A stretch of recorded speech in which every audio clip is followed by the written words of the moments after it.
All right. Um, so there's been a lot of things on the news recently. There's been a lot going on since our last chat. Um, First off, what's your take on any of that? Because I know there's been a lot going on in the news since we last spoke, and I think the most recent of which, I mean, is the media's response to the migration issue currently going on our southern borders. And so, how do we libertarians address that? Well, you pick libertarianism's most No, I deadliest mean, but issue. in terms of promoting, immigration as a whole, because I know that's what we tend to support. So how do we respond then? Because I support having an open border immigration policy. I know not all libertarians are on board with that, but I mean, as close to that as possible, right? And it's just off the top of my head because so. But let's hear some insight on that. All right, well, maybe this will be a bit controversial. I mean, I'm not an open borders libertarian. Well, neither is Uh, Larry Sharp, but go on. right, right. And I favor what Larry Sharp had proposed, which was to have an Ellis Island for immigration at the borders, the way we used to handle it years ago. You have to understand something crucial, which is that the United States has two types of immigration. You have high skills immigration and low skills immigration. High skills immigration are like those B1, B2 visas, H1, H2, I forget all the designations, but these are for um, people with a very um, uh, educational credentials, which are very high, some kind of technical expertise. So these may be engineers, they may be physicians, uh, things like that. Very high end labor.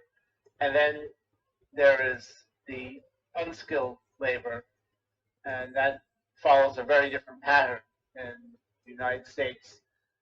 The main difference being that the high skilled labor, these people come with everything already sorted out by their employers. They have accommodations, they have uh, benefits and insurance, they have a support structure, and they have a livelihood because they come at the invitation of their employer, right?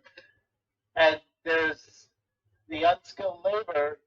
This is what we are seeing now, and that this is what proves such a thorny issue. So we have unskilled labor, which just shows up unannounced, uninvited, and libertarians, we tend to be humanitarian at heart, and it pits our good intentions against the harsh reality that these people, if we had an open border arrangement, we are really doing for these people no favors because they arrive with no friends, they may not know the language, a totally strange country, no prospects, and we are like, welcome to the United States. That is not much of a welcome. Pointing these people unfamiliar with our country and anyone in it down open stretches of highway and just wishing to them the best is not the best way. Now, some of these people, they have skills, they have um, people willing to train them, they have communities willing to welcome them. But when they come unannounced and uninvited, um, they have a lot of catch up to do, and they have to find those support networks and such. A Community. more humane option would be to allow um, like job fairs and employers who would ultimately be hiring these people should be um, put on the record for pledging some degree of support for these individuals so that they Right. come with some kind of wherewithal in place for them. You know what I mean? So, but anyways, so to get back at this here, um, so like you said, there's the skilled workers and the unskilled workers, and the unskilled workers that show up unannounced. I get it. Um, do you believe though that our country's response in terms of just deporting them has been a very harsh response, or do you think it's warranted in some cases? Because like I can understand like okay, if they've like been and this should be done on a case by case basis. Like if they're murdering people or committing armed robbery or unarmed robbery or arson and they came here unannounced as illegal immigrants, that you would give them the due process to the fullest extent of the law, and then following their time they're have the deportation back to their country, be it that as it may as a penalty, and ban them from coming back if they've committed such violent offenses of whereby there was no victimless crime. It was a complete they're involved a victim or whatnot.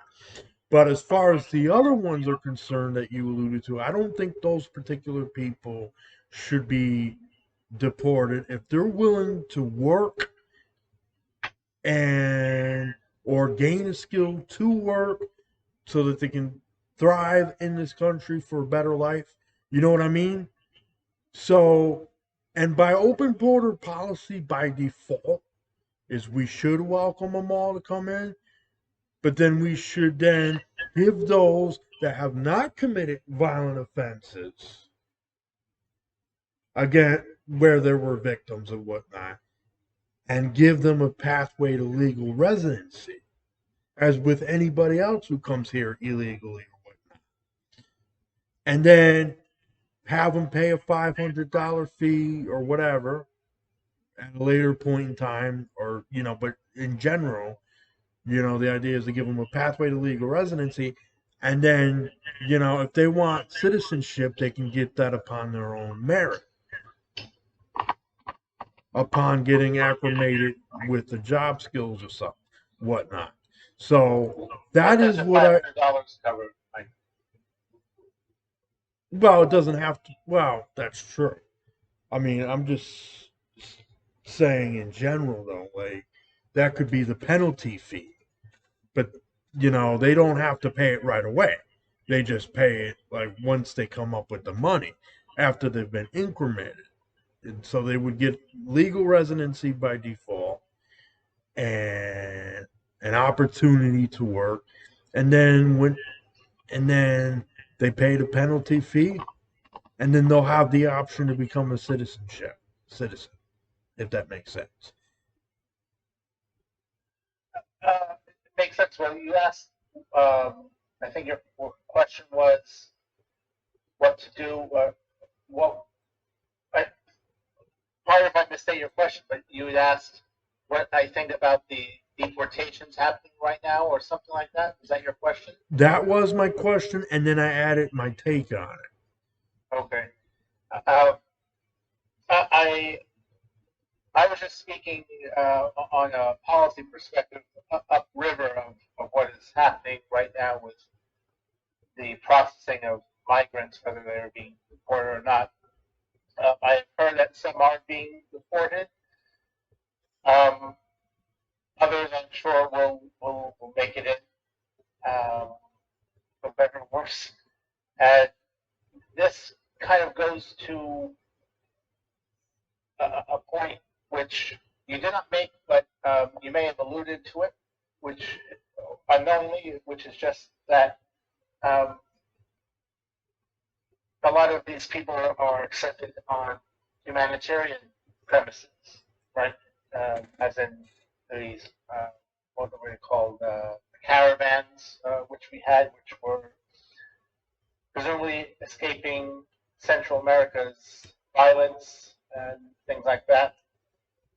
So let us presume that is true. Let us presume that everybody there is fleeing El Salvadoran Mara Salvatruchas, the MS-13 and such, right, in El Right. Salvador. So we have a bunch of people just show up, unannounced, uninvited, at the border, and they say, "Oh, we're trying to escape MS-13."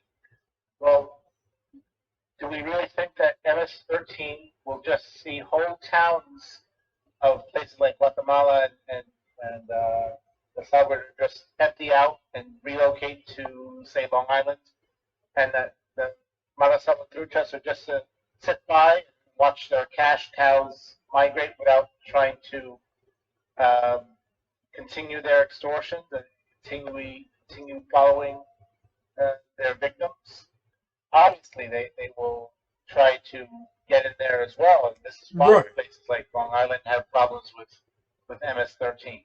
But I mean, So the fact of the matter, though, is then those persons can be prosecuted to the fullest extent of the law. But how can that happen when you got almost every other immigrant there with the threat of deportation looming because someone might be an illegal immigrant? I mean, you know, you want to give those who are not violent offenders or that will not impose danger, force, or fraud to others or commit violent crimes as such to be able to get a pathway to legal residency. And then when you do that, you can encourage them at that point, look, you're a legal resident now. You just got to renew every 10 years. If you want citizenship, then you just study the exam and take it on your own time, whatnot. And if you pass, you become a citizen. Great. But then what follows is then they can report whenever the so-called MS-13 gang is trying to intimidate them, and those are people that would be not eligible for legal residency because you would include a criminal background check or whatnot upon those that are, applying. And I think that's the kind of system that we need, right? And that will encourage, once they become legal, the legal residents to then report, hey, there's Bad Pablo over there, as Larry Sharp alluded to, uh, to the authorities. And then they can deal with Bad Pablo or MS-13 or, insert here, as Larry Sharp likes to say, you know. Um, but I think that's more of a humane way of addressing the immigration issue as opposed to just saying, oh, they're coming here illegally. It's the end of the world. An asteroid's going to come and wipe us all out and kill us all and destroy the planet because a bunch of people are coming here illegally, as the conservatives like to allude to, because that's what they're big on is, oh my gosh, an asteroid's going to come and wipe us out because we just saw a bunch of immigrants coming into the country. Let's freak out and panic, you know? So I think that's the call sign for comprehensive immigration reform and having an open border policy that says, look, if you come here illegally but you've not committed any violent offenses, we can give you a pathway to legal residency. And then if Big Bad Pablo over there bothers you, you can call 911 and not have to worry about being deported. And then Big Bad Pablo will get arrested for threatening you. And then maybe Big Bad Pablo later on will get deported, you know. And I think there's another element too besides immigration which calls for the legalization of drugs, which would further diminish those gangs. just one question, if I may take you up on this. So you mentioned about how if there are bad actors that they will be deported. All right, so Big Bad Pablo is deported, and Big Bad Pablo next day shows up at the border to come back in. With an open borders policy, we do know checks beforehand. We just let them in good faith and hope for the best and deport That, malefactors after the fact. but If we're going that to may, stop the cycle, right, but that may or may not be true. Because if Big Bad Pablo, first off, if you have an open border policy, then they don't have to cross that riverbank. They can just come across the bridge, right? And if Big Bad Pablo comes along, right, and he's already been banned from the country or deported, hey, sorry, Big Bad Pablo, but you already got a record on you. So why are we going to let you in? You can go back to your place and do whatever there. But you're not coming in here because you already have a record. right, so just to be sure, are you saying that there should be some Well, um, screening process for immigrants yes, at the border? yes, and well, yeah. If it deals with violent offenders, then yes. But that's not. That doesn't mean that it's not an open border policy, because a policy is a set of, would entail a screening process. Otherwise, it would just be called open borders, right? It wouldn't be called an open border policy unless it was a policy. And it can't be a policy unless there's a screening process. Otherwise, it's not a policy. At least if you want it, if that answers your question. Sort of. I mean, it sounds like right now we are skirting around semantics. If you were saying that people should just come in whenever they want, we still have to address the fact that um, if there are people who have been deported or um, what if they're just these into another scenario, which happens rather frequently, by the way. There are foreign countries out there, some with ignoble intentions, the U.S., and sometimes we get whistleblowers, defectors from those countries seeking asylum in the United States, and they say something like, well, let me just put it out there, like somebody fleeing China who was involved in China's government says, oh, by the way, China is definitely um, committing genocide against Uyghurs. I have the thumbnail to prove it, the thumb drive to prove it, like an Edward Snowden situation. And Right. the United States, of course, accepts that person in and offers asylum. Uh, Now, this is a person who would be um, uh, whom this foreign country may want to silence.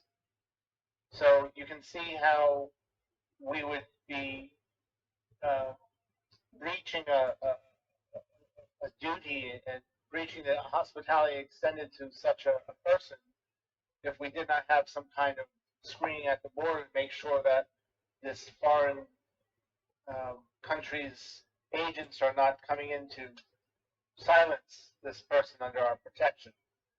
And it sounds a little far fetched. Is a bit more common than you think, actually. Right. Yeah, I mean, I can definitely understand where you're coming from with that. I mean, so of course, under those circumstances, I mean, it might also help to have a database of those that have been deported and those that are wishing to come into the country, to silence those that come here for protection, right? Yes. Um, but one, but that wouldn't be considered not a open border policy, because from my perspective, right, a border security policy, as you put it, is more of a policy where it's like, oh, we should deport anybody that comes here illegally, right? And then you end up putting those that are illegal immigrants that want a better life for themselves and for their children at risk of getting sent back along with Big Bad Papa. Now, you got to ask yourself. That Pablo's taking a real beating on this podcast. Yeah, yeah, that's true. No, I mean, it kind of sticks, though, because I remember Larry Sharp was talking about that on one of his segment shows on the Sharp Way. And one of his segment shows was, of course, on immigration, and he used Pablo as an example. I mean, no offense, Pablo's, and then there's a lot of people named Pablo that are good. So, no offense if your name is Pablo and you're one of the good guys, right? This just an example. You know what I mean? Yes. But I mean, you know, from my perspective though, a border security policy is just more like, okay, you came here illegally, okay, we're gonna just deport you, and that's stupid, in my opinion, because a lot of them do come here for better lives. A lot of them, create millions and millions and millions of jobs for millions of other people, not only in their community, but also for a lot of Americans and documented immigrants. And that includes most white people, right? So then when we sit there and say, okay, but you got to go. Maybe, what was that the last you say? Well, that most immigrants that come here, whether illegally or not, do tend to create millions of jobs for their own community, but also for others. That includes most Americans, including white people. And I'm just putting that out there, right? Because a lot of the conservatives, and most particularly with white conservatives, oh, big bad America's so good and red, white, and blue and deport all the illegals, right? That's what they'll say. But if the illegals are the ones creating 40% of new job growth and all that, why would we want to deport them unless they're imposing danger, force, or fraud to others? So that's what I don't like about these strict border security policies, is that it's strictly based upon, okay, let's get rid of them all. And what's that based on? It's based on, we don't like you because we think that you're a Mexican, or you're this, that, and the other thing, so goodbye. That's what I don't like. And that you know what I mean? Because we're all human beings, and we all have a right to immigrate. A lot of, and plus, look, people that come here illegally and legally alike, I mean, I would say just in general, most immigrants, they come here and they create, like I said, millions of jobs, but they also take up jobs that we won't do. We're not necessarily interested in doing back-breaking work and stuff like that. All right, well, hold on, Michael. I mean, that's not always the case, but that's the case in a statistical basis.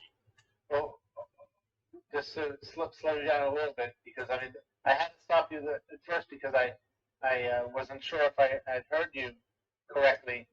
But it's worth mentioning you were speaking about immigrants and their reception by white people, but white people are immigrants as well. Well, yeah, that's true, but I'm talking about among the American-born white conservatives who make the accusation against the immigrant communities about those that come here illegally. And what I was alluding to was the fact that most of the immigrant communities, whether they come here illegally or not, regardless of race, gender, creed, they create 40% of new jobs and businesses for all those people put together, and plus people in their community, right? And so they stimulate the economy and so forth, but we're always putting them down because, oh, we're creating assumptions about the welfare and this and that. Or we'll create assumptions about, the stereotypical responses of, well, they're just, when in reality, they're taking up jobs we won't do, that we don't want to do, and they're also creating millions of new jobs for us to do. Right. Well, do you happen to know the source for this 40%, which you cite? Uh, I'm not sure if it was 40 or 60, but Reason Magazine, I think, had an article on all that. And so that's they talk about that a lot. I don't know what numbers specifically, but I'm just winging it with 40 right now. So, Well, not to contest the statistic as a snapshot, which is to say that when measured, it may have been 40%. I don't know when it was taken. right. Um, what I'm saying about having the equivalent of pre-hiring for immigrants relates to this idea that uh, if you get immigration in excess of the economy's and the whole superstructure's ability to process it, then of course you'll get a higher rate of unemployment amongst this population. So, But what I think that 40% though is the jobs that are created by those immigrant communities though. Because this is the land of opportunity, and I'm not saying that most Americans don't create free market jobs. But if 40, let's just go with 40%, right? Let's say that for sake of argument's sake, that the immigrant communities are creating a 40% job increase, right? So, in other words, they create a free market business, a small business, whatever, you know? Why would we want to discourage that? I mean, let's just go with argument's sake that they create 40% of small businesses. That's still a lot. Wouldn't you agree with that? sure, it is a lot. Again, I would want to just check out the source because I mean, plain devil's advocate here, right? Right, right. Conservatives argue that immigrant labor displaces um, American-born labor, and so let's say there's a landscaping company and an immigrant arrives, he hires his cousins, and suddenly they are doing the same job at an eighth of the cost. Uh, well, that looks as okay, immigrant created employment, but it came at the cost of American employment. So it's kind of like the whole thing with a lot of the figures for the green economy Oh happen yeah. to be just repurposing and in some cases rebranding the names of Right, traditional right. brown economy jobs. You know what I mean? Right. Well, So I don't you know, think particularly that the jobs should be created by government, but I think as long never, as the never, jobs are never. created Well, by the free market, then it shouldn't matter whether they're created by immigrants or American born citizens. right. No, I mean, of course, the government should not create uh, jobs, never if it's possible, because obviously that is just from the private sector to the public sector. The Right, concern right. is, and maybe I should have given my a little background first. You know, I was born and raised in New York City, and I had lots of friends who were immigrants, not all legal, by the way. So I got to see a bit of how this process works, and every American will agree that our immigration process as it exists now is atrocious because you can have two people with identical circumstances, and they could have two different tracks towards a green card and following that citizenship.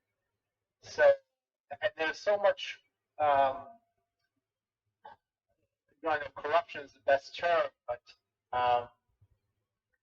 there's so much wink and nod and certain kinds of complicity in the system. To give you an example, you mentioned a fee of $500 if the immigrants can come up with it. Well, in many cases with these, They can't, um, in many well, cases. they legally they are not supposed to be working, and yet the legal fees which they are expected to pay, which the system expects them to pay, Michael, they're sometimes tens of thousands of dollars. Oh, yeah. Yeah, without a doubt. And they shouldn't have to pay that much. Tens of thousands of dollars. You know, that's ridiculous. Well, if there's this is that is the cottage industry around the immigration law, that you have only so many attorneys out there who take on only so many cases, and these guys, they do not even want to look at you unless you can come up with like 10 grand. And of course, if you are let's say you are an undocumented immigrant working, washing dishes, you have to be hustling real, you have to be a real good hustler to come up with 10 grand. And sometimes with no guarantees. I mean, they spend this money. I mean, I really do feel bad for them. And I want to just Right. uh, express this before anybody thinks otherwise. Uh, I see how a system mistreats them. And sad thing is, in New York City, you'll see immigrants taking advantage of immigrants. A guy who arrives on Monday uh, takes advantage of the guy who arrives on Tuesday. And I've seen some stuff, Michael. And I see how these people work hard. I see, by the way, they pay taxes. Not some conservatives say that the immigrants just suck up welfare, pay no taxes. No, immigrants pay taxes. And I And agree again, with that. They that's do. a whole wink and nod thing. That Right. they're not supposed to be working this number and are pointing towards jobs. So there's a lot of complicity here. The beast feeds itself. But there has to be a better way, and there is a better way. We could do this smarter with having um, handling low skilled labor the way we handle high skilled labor. Right. So we're just about out of time. So do you have any final responses on this? Um, well, of course, a big. I guess we'll have to leave it for another time, but it's a whole other can of worms. The United States' humanitarian obligations, if it has any, to the Afghan uh, collaborators or assistants and things like that. There was I saw several posts about that, and I guess we can get into that another time. But I did have a take on that, which I published on Daniel Donnelly Libertarian. If anyone wants to look that up on Facebook, Daniel Donnelly Libertarian, and I write stuff. You can read several editorials and such which I've authored. Right. All right, Dan. Well, as always, it was a pleasure doing this interview with you. With you as well, Mike. And I am not sure if I'll be seeing you. Harry Sharp visits Folsom County. I'm not sure if I'll be around on that leg of his journey, but I know that we will meet up soon. Agreed. All right, my friend. Until soon, then. All right. Good night, then. Night.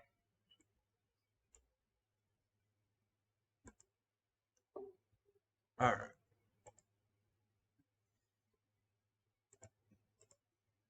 So there you have it, folks. Daniel Don.